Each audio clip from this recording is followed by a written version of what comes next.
दोस्तों स्वागत है हमारे YouTube चैनल पे।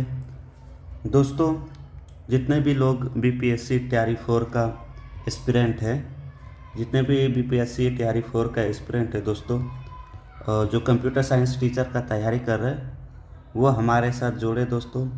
हम बीपीएससी तैयारी 4 का कंप्यूटर साइंस में डीबीएमएस का एक सीरीज लेकर आए, रिवीजन सीरीज लेकर आए, जो कि 4 पार्ट हो चुका है। ये 5वां पार्ट है दोस्तों। तो हम चाहते हैं कि जितने भी एस्पिरेंट है वो हमारे साथ रिवीजन करें और फिर क्वेश्चन भी लगाएंगे दोस्तों, पीवाईक्यू भी लगाएंगे, एक एक करके पीवाईक्यू भी लगाएंगे, सब मतलब टॉपिक का सब सब्जेक्ट का पीवाईक्यू भी लगाएंगे।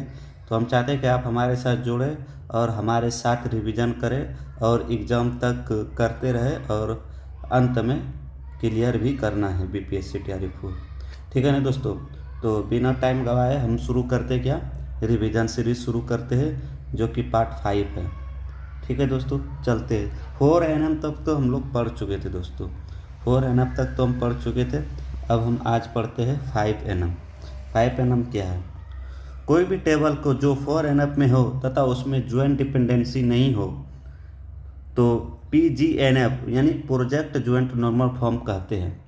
नन लॉस डिकम्पोजिशन है। ये क्या है दोस्तों? नन लॉस डिकम्पोजिशन है। जब हम डाटा में रिडंडेंसी को रिमूव करने के लिए टेबल को स्प्लिट करते हैं तथा बाद में जब नॉर्मलाइजेशन करने के लिए मर्ज किया जाता है तो कोई भी डाटा लॉस नहीं होना चाहिए। किसमें? 5NM में। अब फंक्शनल डिपेंडेंसी क्या है दोस्तों, जिसे FD शॉर्टकट में FD कहा जाता है। ये क्या है? किसी भी रिलेशनशिप के एट्रीब्यूट के मध्य रिलेशनशिप को क्या कहते हैं दोस्तों? फंक्शनल डिपेंडेंसी कहते हैं। किसी भी रिलेशनशिप के एट्रीब्यूट के मध्य रिलेशनशिप, समझे ना दोस्तों, उसे क्या कहते हैं? फंक्शनल डिपेंडेंसी कहते हैं। ये देखिए दोस्तों, जैसे स्टूडेंट आईडी है, स्टूडेंट आईडी से नेम को आइडेंटिफाई कर सकते हैं। स्टूडेंट आईडी को नेम क्या कर सकते हैं? आइडेंटिफाई कर सकते हैं। यह डिटर्मिनेंट है दोस्तों, ये डिटरमाइनर है। नाम डिटरमाइनर है और स्टूडेंट आईडी क्या है? डिटर्मिनेंट है। स्टूडेंट आईडी से नाम को आइडेंटिफाई किया जाता है, इसलिए स्टूडेंट आईडी डिटर्मिनेंट है। एंड नेम क्या हो जाएगा? डिटरमाइनर, यानी डिपेंडेंट होते हैं नेम। डिटरमिनेंट को सेम वैल्यू पर क्या कहते हैं दोस्तों? डिटरमिनर हमेशा सेम होगा। मतलब डिटर्मिनेंट की सेम वैल्यू पर डिटरमाइनर हमेशा सेम होगा, बट डिटरमाइनर की सेम वैल्यू पर डिटरमिनेंट का सेम होना जरूरी नहीं है। यहाँ पे समझने वाले हैं दोस्तों, एक मिनट।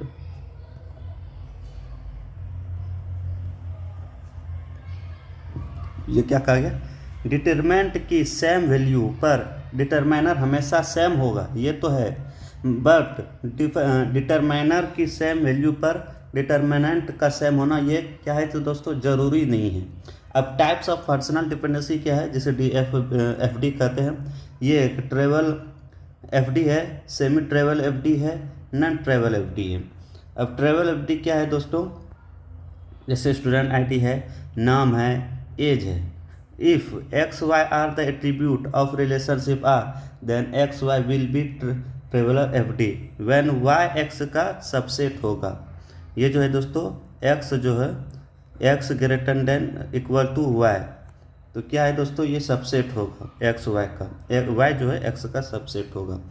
यहाँ देखिए इम्पोर्टेंट पॉइंट है, यदि कोई भी एट्रीब्यूट खुद को हमेशा डिटरमाइन करता है, यह स्टेटमेंट हमेशा ट्रू होगा दोस्तों। ये स्टूडेंट आईडी है, स्टूडेंट आईडी से student ID plus name X, और ये क्या है दोस्तों? Name Y। X greater than Y equal to Y is the subset of X। ये जो Y है दोस्तों सबसेट ऑफ किसका है? X का। X साइड कॉलम की संख्या Y साइड कॉलम को भी की संख्या से अधिक होना चाहिए। X साइड जो कॉलम है दोस्तों उसकी संख्या Y साइड की कॉलम की संख्या से क्या होना चाहिए? अधिक होना चाहिए। दोनों साइड की एट्रीब्यूट सेम होने पर क्या हो जाता है दोस्तों? ट्रेवल FD हो जाता है, मतलब ट्रेवल फंक्शनल डिपेंडेंसी होती है। तो ये एक वो दिया है दोस्तों, मतलब क्वेश्चन के तौर पर, let EID plus E name equal to EID plus E age in a relation employee will this be an trivial FD। तो ये ए दिया गया है, ये एक्स है, एक्स वैल्यू है एम्प्लॉय आईडी और एम्प्लॉय नेम एक्स हो गया और employee ID plus employee age ये वाई हो गया। तो ये इम्पोर्टेंट दोस्तों, एक्स ग्रेटर देन वाई है दोस्तों, एक्स ग्रेटर देन वाई और एक्स बराबर एक्स वाई बराबर 0। ये क्या है दोस्तों, दोनों साइड की एट्रीब्यूट सेम होने पर ट्रेवलर FD होती है। दोनों साइड की एट्रीब्यूट सेम होने पर क्या होता है, ट्रेवलर FD होती है। सेमी FD क्या है दोस्तों, नो ट्रेवल FD होता है, semi FD no trivial FD। Non trivial FD क्या है दोस्तों, if X Y are the attribute of relationship R then it would be non trivial FD। यहाँ पे दिया गया एस ID क्या है, एस नेम है दोस्तों। नॉन ट्रिवियल FD में क्या होता है, डिटर्मिनेंट हमेशा नए एट्रीब्यूट को डिटरमाइन करता है। अब यहाँ देखते हैं दोस्तों semi trivial FD, if X Y are the attribute of R then 3 क्या है दोस्तों, then 3 would be semi trivial FD if, यानी दोनों साइड सेम वैल्यूबल नहीं बचने चाहिए। देखिए दोस्तों, student ID plus student name, student ID plus student age, student ID क्या हो गया, कट आउट हो गया दोस्तों, एक्स और वाई बच गए। तो एस नेम बराबर एस एज, एस नेम बराबर एस एज। तो ये क्या हो गया दोस्तों, Y is not the subset of X, Y जो है दोस्तों not of subset of X. इसमें यही खासियत है दोस्तों। SQL क्या है दोस्तों, SQL क्या है दोस्तों, ये क्या है, एक जैसे एक सॉफ्टवेयर विंडोज सॉफ्टवेयर है दोस्तों, एप्लीकेशन सॉफ्टवेयर है, एप्लीकेशन है विंडोज सॉफ्टवेयर है दोस्तों। देखते क्या कहा गया है SQL में, जैसे स्ट्रक्चर क्वेरी लैंग्वेज, ये क्या है दोस्तों, SQL structure query language. Old name क्या था दोस्तों, SQL था दोस्तों।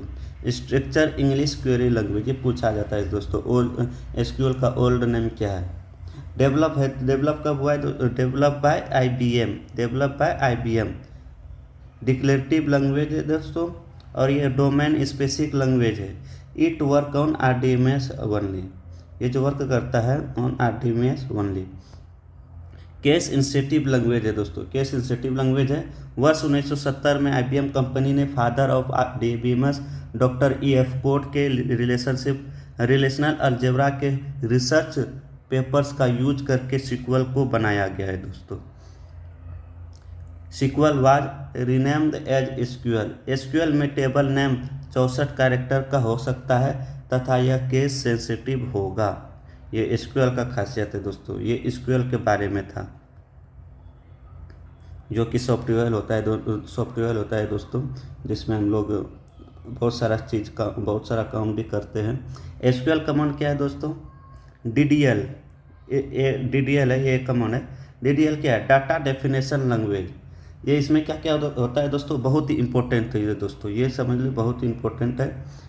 ये पूछ देगा, ये जैसे पूछ देगा क्रिएट किसका है, तो अब उसमें DDL दे देगा, DML दे देगा, DCL दे देगा। अब उसमें पढ़े रहिएगा तभी आप समझ पाएंगे कि क्रिएट किसका है। तो ये क्रिएट जो है दोस्तों, ये DDL का है। DDL के अंदर क्या क्या आता है, क्रिएट आता है, अल्टर आता है, ड्रॉप आता है और टर्मिनेट या ट्रंकेट ये आता है दोस्तों। और DML क्या है दोस्तों, डाटा मैनिपुलेशन लैंग्वेज। क्या है दोस्तों, डाटा मैनिपुलेशन लैंग्वेज। इसमें क्या क्या आता है दोस्तों, सेलेक्ट आता है, इंसर्ट आता है, अपडेट आता है और डिलीट आता है इसमें DML में। और C में क्या आता है, DCL में डाटा कंट्रोल लैंग्वेज। इसमें ग्रांट और रिवोक आता है दोस्तों, ग्रांट और रिवोक जो ट्रांजैक्शन वगैरह में काम होता है। TCL क्या है, ट्रांजैक्शन कंट्रोल लैंग्वेज। ये क्या है दोस्तों, कमिट है, रोल बैक है और सेव पॉइंट है दोस्तों। पूछ देगा कमिट और रोल बैक यानी ये सब किस में आता है, उसमें दिया हुआ रहेगा option TCL, DCL, DDL, DML। तो ये TCL में आता है दोस्तों। अब E नंबर क्या है, कॉन्स्टेंट क्या है, ये प्राइमरी की कॉन्स्टेंट होता है, B फॉरेन की होता है, यूनिक होता है, C कॉन्स्टेंट होता है, डिफॉल्ट कॉन्स्टेंट होता है, नॉट नल कॉन्स्टेंट होता है। अब देखते हैं कमांड कैसे काम करता है दोस्तों। वर्किंग ऑफ कमांड, क्रिएट में क्या है, क्रिएशन ऑफ डाटाबेस और टेबल नेम से space is not allow but we can use underscore. Alter क्या है दोस्तों, अल्टर क्या है? किसी टेबल में नया कॉलम ऐड करना, किसी अवेलेबल कॉलम को ड्रॉप या डिलीट करना, कॉलम का डाटा टाइप चेंज करना, कॉलम का नेम साइज चेंज करना, टेबल का नाम चेंज करना, टेबल के किसी कॉलम पर कांस्टेंट ऐड करना। अल्टर के द्वारा टेबल के स्ट्रक्चर अपडेट किया जा सकता है। तो ये सब किसका खासियत था दोस्तों? अल्टर का, जो क्या होता है एसक्यूएल का एक कमांड है दोस्तों, एसक्यूएल का कमांड है जो कि यूज होते रहता है दोस्तों डे लाइफ में। अल्टर का, ट्रंकेट का, ड्रॉप का, इस सब का यूज होते रहता है दोस्तों। अब क्या है? ड्रॉप है। ड्रॉप क्या करता है? टेबल का स्ट्रक्चर प्लस डाटा दोनों को एक साथ डिलीट करने की उपयोगी है। इसमें जो होता है, जैसे एक्सेल चलाएंगे दोस्तों, एक्सेल यही समझिए दोस्तों, एक्सेल का ये एक्सटेंड वर्जन है दोस्तों। सारा चीज़ उसी तरह का होता है, मगर इसमें क्या है, बहुत सारा डाटा इसमें वो हो जाता है, ऐड हो जाता है, मगर उसमें सीमित कर सकते हैं। इसमें बहुत सारा एडवांस फीचर है इसमें एसक्यूएल में। टेबल का स्ट्रक्चर प्लस डाटा दोनों को एक साथ डिलीट करने की उपयोगी है। कंप्लीट टेबल डिलीट करना, कंप्लीट टेबल डिलीट करना किसका यूज करेंगे? ड्रॉप का करेंगे। ड्रॉप के द्वारा डिलीट की गई टेबल कभी भी रिकवर नहीं किया जा सकता। अगर ड्रॉप है दोस्तों और डिलीट कर दिए है, ड्रॉप का हम यूज करके डिलीट कर दिए टेबल को, तो ये रिकवर नहीं कर सकते हम। इसका ये फिर एक डिसएडवांटेज है ड्रॉप का। टर्मिनेट या ट्रंकेट क्या है दोस्तों? अक्सर हम लोग ट्रंकेट ही ज़्यादा जानते हैं। तो ये क्या है दोस्तों? यह कमांड टेबल का सारा डाटा एक साथ डिलीट कर देता है। कमांड टेबल का जितना भी डाटा है दोस्तों, ये एक साथ क्या कर देता है? डिलीट कर देता है। कौन? ट्रंकेट।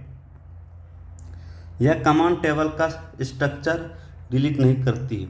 ये जो है दोस्तों कमांड टेबल जो होता है, जैसे इस टाइप का जो टेबल होता है, इसमें क्या है दोस्तों? स्ट्रक्चर डिलीट नहीं करता। इस तरह का जो है स्ट्रक्चर डिलीट नहीं करता। डिलीट डाटा रिकवर नहीं किया जा सकता है। इसमें भी क्या है दोस्तों? डिलीट डाटा जो है दोस्तों वो रिकवर फिर से नहीं किया जा सकता। जैसे ये है और ड्रॉप है दोस्तों, ये ड्रॉप है, ये टर्मिनेट है। अब देखते हैं दोस्तों क्या है? डिलीट है। डिलीट क्या है दोस्तों? इस कमांड का प्रयोग टेबल के रिकॉर्ड को डिलीट किया जाता है। डिलीट का क्या है? इस कमांड का प्रयोग कर टेबल के रिकॉर्ड को डिलीट किया जाता है। डिलीट कमांड के साथ वेयर क्लॉज का यूज होता है, जिससे सेलेक्टेड डाटा ही डिलीट होती है। डिलीट कमांड के साथ वेयर क्लॉज का यूज होता है। वेयर डाल के जहाँ का हमको डिलीट करना है वेयर डालना पड़ता है, कमांड डालना पड़ता है का यूज करके, जिससे सेलेक्टेड डाटा ही डिलीट होता है। जिसको हमको डिलीट करना, कमांड डालेंगे वेयर, जहाँ से भी लेना हमको वहाँ से डिलीट करेंगे तो पर्टिकुलर ही सेलेक्टेड डाटा ही डिलीट होता है। इंपॉर्टेंट पॉइंट क्या है? यदि डिलीट कमांड के साथ वेयर क्लॉज का यूज नहीं किया जाएगा तो टेबल का कंप्लीट डाटा डिलीट हो जाएगा। ये डिसएडवांटेज है दोस्तों।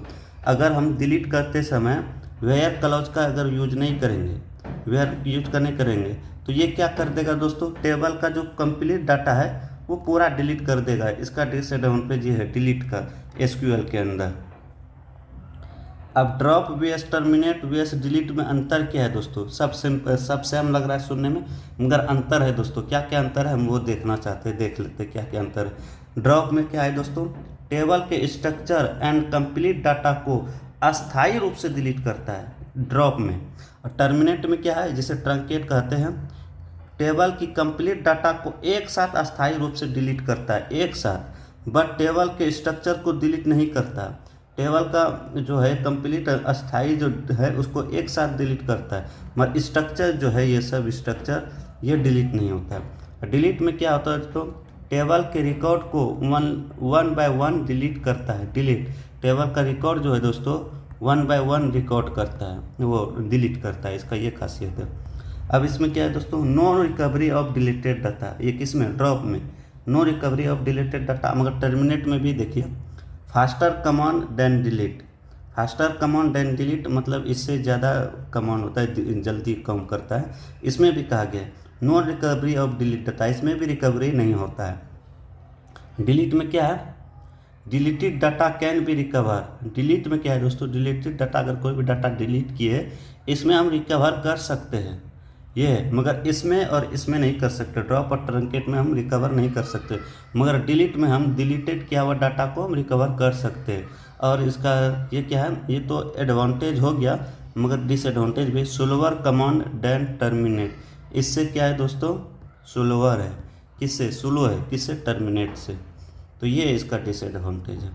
अब इंसर्ट है दोस्तों, इंसर्ट क्या काम करता है, ये एसक्यूएल का पार्ट है दोस्तों, ये मतलब टूल है, एसक्यूएल का टूल है समझ लीजिए दोस्तों। ये एसक्यूएल ये क्या बोलते हैं, विंडोज एप्लीकेशन है, विंडोज है एप्लीकेशन है दोस्तों, उसी में यूज किया जाता है।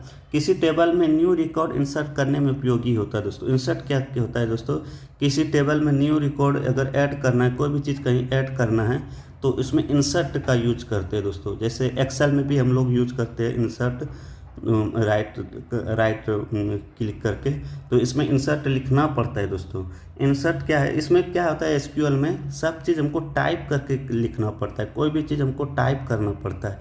एसक्यूएल मतलब इंसर्ट, डिलीट, वेयर, ये सब चीज़ हमको क्या करना पड़ता है, टाइप करना पड़ता है, टाइप करना पड़ता है। मगर धीरे धीरे ये आसान हो जाएगा। एक्सेल जो है दोस्तों, एक्सेल अगर आप पढ़े हैं, फिर अगर उसके बाद इसमें आते हैं एसक्यूएल में, तो क्या होता है, पहले शुरू में आपको सब चीज़ भारी लगेगा क्योंकि सब चीज़ लिखना पड़ता है, मगर आप प्रैक्टिस करते रहेंगे तो क्या हो जाएगा, आप लिखेंगे और होते जाएगा दोस्तों। इसमें ये है, आपको टूल्स ढूंढने की ज़रूरत नहीं एसक्यूएल में, आप लिखेंगे और कमांड देते रहेंगे और वहाँ इंसर्ट होते रहेगा। जो भी चीज़ करना चाह रहे हैं सिर्फ कमांड देते जाइए। मगर उसमें क्या होता है दोस्तों, आप राइट साइड कीजिए, क्लिक कीजिए, कहीं पे कुछ टूल्स है वहाँ पे जाके काम कीजिए, ये सब होता था एक्सेल में। इसमें क्या है, खाली आप कमांड डालते जाइए, इसमें काम होते रहेगा। इसी में वही कहा गया है, किसी टेबल में न्यू रिकॉर्ड इंसर्ट करने में उपयोगी है इंसर्ट टूल्स का। इस कमांड द्वारा टेबल में रिकॉर्ड इंसर्ट करते समय टेबल के सभी कॉलम की वैल्यू देनी पड़ती है। तो ये है, इसमें ये है दोस्तों, सभी कॉलम की वैल्यू इसमें देना पड़ता है। जैसे ये है ना दोस्तों, मान के चलिए ये है, ये सब कॉलम का वैल्यू डालना पड़ता है, तब इसके नीचे सब चीज़ आते जाता है। जितना वैल्यू डालना पड़ेगा उतना बार हमको लिखना पड़ेगा दोस्तों। ये है एसक्यूएल में कमांड डालना पड़ता है। Null value can be given, ये सब भी है फंक्शन दोस्तों। अब क्या है अपडेट क्या है दोस्तों, टेबल में अवेलेबल डाटा को मॉडिफाई करना। अपडेट क्या है, कोई भी डाटा है दोस्तों, इसमें कोई भी डाटा है, इसको अगर मॉडिफाई करना है हमको, अवेलेबल डाटा को मॉडिफाई करना, तो इसी को अपडेट करते हैं। जैसे उसमें लिखा जाता है, अपडेट करके ही लिखा जाएगा। ये नहीं कि हम इसको एक्सेल के तरह ये कुछ इसमें करना है, वो अपडेट करना है तो इसको डबल क्लिक करेंगे, फिर इसमें जो लिखना लिख लेंगे। मगर एसक्यूएल में नहीं होता है दोस्तों, एसक्यूएल में कमांड ही डालना पड़ेगा आपको, तब जाके ये चेंज होगा। टेबल में अवेलेबल डाटा को मॉडिफाई करना, अपडेट के बाद वेयर क्लॉज लगाने से सेलेक्टेड डाटा ही अपडेट होता है। हाँ, मगर अपडेट करते समय आपको वेयर क्लॉज देना पड़ेगा, पार्टिकुलर पॉइंट के लिए, पार्टिकुलर कॉलम के लिए, कि हमको कहाँ चेंज करना है, तो वहाँ वेयर देना पड़ेगा। एम्प्लॉय आईडी से या स्टूडेंट आईडी से या एज से या कहीं से हमको क्या वो करना है, मतलब चेंज करना है या अपडेट करना है, तो वेयर डाल के हमको देना पड़ेगा कि नहीं हमको एम्प्लॉय आईडी से करना है या एम्प्लॉय नेम से करना है, या कोई भी चीज़ जैसे होता है क्लास हुआ, जैसे स्टूडेंट आईडी हुआ, स्टूडेंट क्लास हुआ या कोर्स हुआ, कोई भी चीज़, तो हमको वेयर डालना पड़ेगा, वेयर में मेंशन करना पड़ेगा हमको, तभी जाके वहाँ का जो भी चीज़ है अपडेट होगा। इसी वही कहा गया, अपडेट के बाद वेयर क्लॉज लगाने से सेलेक्टेड डाटा ही अपडेट होता है। तो ये सेलेक्टेड डाटा ही अपडेट होगा दोस्तों। यदि वेयर क्लॉज का यूज नहीं किया जाए तो टेबल के सारे रिकॉर्ड अपडेट हो जाएंगे। तो यही इसमें दोस्तों बहुत ही मतलब क्या है दोस्तों, सेंसिटिव है ये, उसमें कहा भी गया है एसक्यूएल में सेंसिटिव है दोस्तों। इसमें हर चीज़ का ध्यान रखते हुए किया जाता है, नहीं तो आप थोड़ा सा गलती करेंगे तो फिर वहाँ एरर तो बताएगा ही, मगर फिर वो कमांड सही डालना पड़ेगा, तभी जाके आपका सही अपडेट होगा। इसमें यही है दोस्तों, बहुत बारीकी से इसमें काम करना पड़ता है। एसक्यूएल में। और बहुत इसमें याद रखना पड़ता है, यानी कि टूल्स है, इसमें हर चीज़ याद रखना पड़ता है। वेयर कैसे डालना है, अपडेट कैसे करना है, ड्रॉप कैसे करना, ट्रंकेट कैसे करना है, इंसर्ट कैसे करना, ये सब हमको क्या करना पड़ता है, लिखना पड़ता है, टाइप करना पड़ता है, कमांड में देना पड़ता है, तब जाके कोई काम होता है इसमें। ये इसका है, हर चीज़ आपको याद रखना पड़ेगा।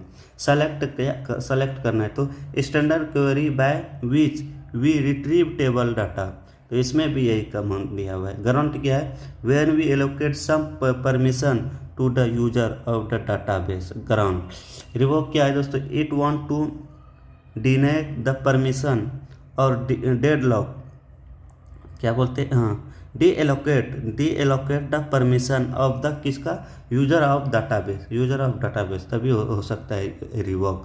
अब कमिट क्या है दोस्तों, इस कमांड के द्वारा यूजर के द्वारा किए गए ट्रांजैक्शन या क्वेरी को परमानेंट स्टोर किया जाता है, तभी आपका कमिट हो गया दोस्तों। रोल बैक क्या है दोस्तों, इस कमांड के द्वारा लास्ट कमिटेड ट्रांजैक्शन को रिवॉक कर दिया जाता है। जैसे डाटाबेस से कमिट हुआ, कमिट से रोल बैक हुआ, रोल बैक से कमिट में हो जाता है दोस्तों। अब सेव पॉइंट क्या है दोस्तों, सेव पॉइंट है इस कमांड का प्रयोग किसी पर्टिकुलर ट्रांजैक्शन को मार्क करने के लिए किया जाता है, ताकि हम सेलेक्टेड ट्रांजैक्शन को ही रोल बैक कर सकते हैं। सेव पॉइंट में क्या है दोस्तों, इस कमांड का प्रयोग किसी पर्टिकुलर ट्रांजैक्शन को मार्क करने के लिए किया जाता है, ताकि हम सेलेक्टेड ट्रांजैक्शन को ही रोल बैक कर सकते हैं। अब ये दोस्तों डाटा टाइप्स ऑफ एसक्यूएल, ये जो है दोस्तों एसक्यूएल का डाटा टाइप है ये सब दोस्तों। तो ये सब में क्या क्या है दोस्तों, एक बार हम देख लेते हैं, फिर बाकी कल करेंगे। क्या क्या है दोस्तों, इसमें नंबर है, कैर है, वर्कर है, डेट है, टाइम है, लॉन्ग है, रॉ है, लॉन्ग रॉ है, ये सब क्या है दोस्तों, ये टाइप्स है किसका, एसक्यूएल का है दोस्तों। तो हम चाहते हैं दोस्तों डाटा टाइप इन एसक्यूएल जो है दोस्तों, इसका हम कल से हम देखते हैं दोस्तों। ठीक है दोस्तों, अभी मेरे पास बहुत टाइम है दोस्तों, अभी नोटिफिकेशन का भी कोई उठा ठिकाना है ही नहीं, तो इसलिए हम लोग धीरे धीरे करके पढ़ेंगे दोस्तों। अभी बर्डन नहीं लेना है, धीरे धीरे करके हमको अभी पढ़ना है, अभी बर्डन नहीं लेना है, आराम से पढ़ेंगे। बहुत टाइम है दोस्तों, और आराम से रिवीजन करेंगे। एक बार रिवीजन करेंगे, फिर ये सब जितना भी रिवीजन है दोस्तों ये रिवीजन कर लेंगे, फिर एक बार वन शॉट रिवीजन करेंगे दोस्तों, एक ही बार में पूरा एकदम मतलब कुछ बिना डिस्कशन ज़्यादा करते हुए। इसमें तो हम थोड़ा बहुत डिस्कशन कर देते हैं दोस्तों, मगर वन शॉट जो होगा उसमें क्या करेंगे, सिर्फ ऐसे करेंगे। Data type in SQL, number होता है, कैर होता है, वर्कर होता है, डेट टाइम होता है, लॉन्ग होता है, रॉ होता है, लॉन्ग रॉ होता है। फिर इसमें उतना हम समझाएंगे नहीं दोस्तों, उतना समझाएंगे नहीं वन शॉट में, सीधे हम लोग क्या करते रहेंगे, कैर होगा, कैर के बारे में ऐसे पढ़ते जाएंगे और आपको हाईलाइट करते जाएंगे दोस्तों, और समझाने का उस टाइम समझाएंगे नहीं। अब ये भी जो हम समझा रहे थोड़ा थोड़ा, जहाँ हमको समझाना लगता है कि समझाए वहाँ हम समझा दे रहे दोस्तों। बाकी क्या करेंगे, और उसमें वन शॉट में समझाएंगे नहीं, इसीलिए जिसको थोड़ा सा और अच्छा से देखना है तो वो ये सीरीज़ देखे दोस्तों, तभी आपको वन शॉट रिवीजन थोड़ा फ़ायदा करेगा। एक ही बार ये देख लीजिए सीरीज, फिर वन शॉट रिवीजन देखेंगे तो क्या होगा कि आपको पता रहेगा कि ये हम पढ़े तो उसमें ये ऐसे ऐसे समझाया गया। तो एक बार में क्या करेंगे दोस्तों, पूरा एक बार में माइंड में पूरा क्लियर हो जाएगा। ठीक है ना दोस्तों, जितने भी बीपीएससी क्या बोलते हैं TRE 4 का एस्पिरेंट है दोस्तों कंप्यूटर साइंस का, वो हमारे साथ ज़रूर जुड़े दोस्तों। ना कि सिर्फ टेक्निकल दोस्तों कंप्यूटर साइंस, हम नॉन टेक्निकल का भी रिवीजन करेंगे, रिवीजन तो करेंगे ही, और फिर MCQ भी लगाएंगे दोस्तों। जैसे घटना चक्र है दोस्तों, इस सब का MCQ भी लगाएंगे। घटना चक्र हुआ, और क्या होता है YCT हुआ दोस्तों, यूथ कंपटीशन टाइम, इसका भी हम लोग क्या करेंगे, ऑब्जेक्टिव लगाएंगे दोस्तों। तो ये सब ध्यान में रखते हुए हम लोग क्या कर रहे हैं, रिवीजन कर रहे हैं। अभी फ़िलहाल रिवीजन चल रहा है मेरा दोस्तों, तो रिवीजन में आप लोग बने रहे। थैंक यू दोस्तों, कल मिलते हैं पार्ट 6 में।